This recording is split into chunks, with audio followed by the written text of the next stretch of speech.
Em Hamburgo, 1863, o professor Otto Lidenbrock vivia rodeado de minerais, mapas e livros raros. Um homem de inteligência brilhante e temperamento explosivo, apaixonado por ciência e incapaz de guardar calma diante de um mistério. Era nesse gabinete caótico que tudo começou. Ao folhear um manuscrito islandês antigo, Lidenbrock encontrou escondido entre as páginas um pequeno pergaminho coberto de runas e letras cifradas. A assinatura era de Arne Saknussemm, um alquimista do século XVI. Com a descoberta, o professor chamou o sobrinho Axel e os dois começaram a tentar decifrar o enigma. Depois de horas de trabalho, a mensagem foi decifrada. Saknussemm afirmava ter descido até o centro da Terra por meio da cratera de um vulcão, na Islândia. Indicava que em certo período do ano, a sombra de um pico próximo apontaria para a entrada correta. Lidenbrock ficou em êxtase. Axel ficou com medo. Axel apresentou ao tio todos os argumentos científicos que conhecia. O calor interno da Terra tornaria a viagem impossível. A pressão esmagaria qualquer ser vivo. O oxigênio acabaria. Lidenbrock rebateu cada argumento com convicção e entusiasmo crescentes. A partida estava decidida antes mesmo do debate terminar. Os dois partiram de Hamburgo, passaram por Copenhagen e tomaram um navio até a Islândia. A paisagem islandesa impressionou Axel desde o início. Uma terra vulcânica, áspera, quase sem árvores, coberta de névoa e silêncio. Em Reykjavik, o professor contratou Hans Bielke, um guia local de poucas palavras e calma absoluta. Hans era o oposto do professor. Quieto, metódico, sem qualquer interesse em grandiosidade ou glória científica. Fazia tudo o que lhe pediam com eficiência perfeita e sem demonstrar emoção alguma. Axel percebeu desde o início que aquele homem seria fundamental para a sobrevivência do grupo, muito mais do que qualquer equipamento. Os três viajaram até o vulcão Sneffels, atravessando campos de lava endurecida, névoa espessa e frio cortante. A subida até a cratera foi exaustiva. No fundo da abertura, havia várias galerias possíveis. Aguardaram o momento em que a sombra do pico Scartaris indicaria o caminho correto, exatamente como Saknussemm descreveu. A sombra apontou. A descida começou. Usando cordas, escadas improvisadas e toda a habilidade de Hans, o grupo avançou por galerias estreitas e escuras. A temperatura não subia como Axel esperava, o que intrigou Lidenbrock e abriu dúvidas sobre as teorias científicas da época. A cada hora, mais quilômetros de rocha acima das cabeças. As reservas de água acabaram. A sede tornou uma tortura crescente no interior da rocha. Axel já imaginava uma morte miserável quando Hans, em silêncio, começou a percorrer as paredes com o ouvido colado na pedra. Estava ouvindo a água. Após horas de escuta paciente, identificou o ponto exato e abriu a rocha com a picareta. A água jorrou da parede com força. Os três beberam até saciar a sede completamente. Axel, num gesto de gratidão e admiração, batizou aquele riacho subterrâneo de Hans, em homenagem ao guia que os havia salvado com paciência e silêncio. O riacho acompanhou o grupo por um longo trecho do caminho seguinte.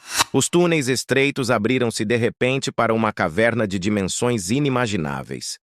Diante dos três viajantes estava um oceano interior imenso, com ondas, praias e uma luz difusa emanando do próprio teto rochoso. Lidenbrock batizou aquilo de Mar de Lidenbrock.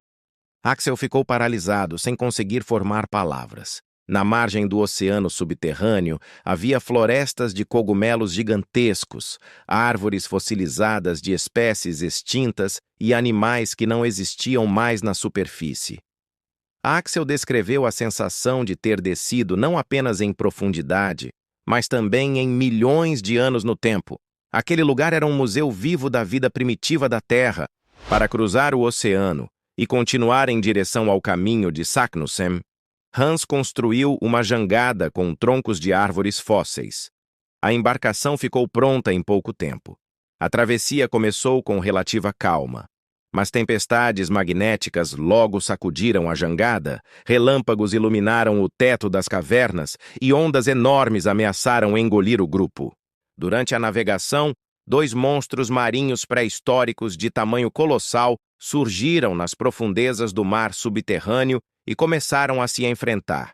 Um plesiosáureo e um ictiosáureo. Animais extintos há dezenas de milhões de anos, ainda vivos naquele mundo esquecido. Axel observou a batalha com horror e fascínio, convicto de que todos iam morrer. Uma corrente arrastou Axel para longe da jangada. Acordou desorientado em túneis desconhecidos, sem luz, sem ouvir nenhuma voz. Vagou pelas trevas, chamando pelo tio e por Hans. O silêncio era absoluto. Era a solidão mais completa possível, perdido no interior da terra, sem nenhuma direção. Quando reencontrou os companheiros, chorou abertamente. Numa praia de ossos, Axel encontrou um crânio humano. Em seguida, uma necrópole inteira de animais extintos. E, ao longe, uma figura humanoide colossal pastoreando mastodontes. Lidenbrock e Axel debateram se era um humano primitivo ainda vivo ou uma ilusão. As iniciais de Saknussemm estavam entalhadas numa rocha próxima, confirmando que o alquimista havia passado por ali.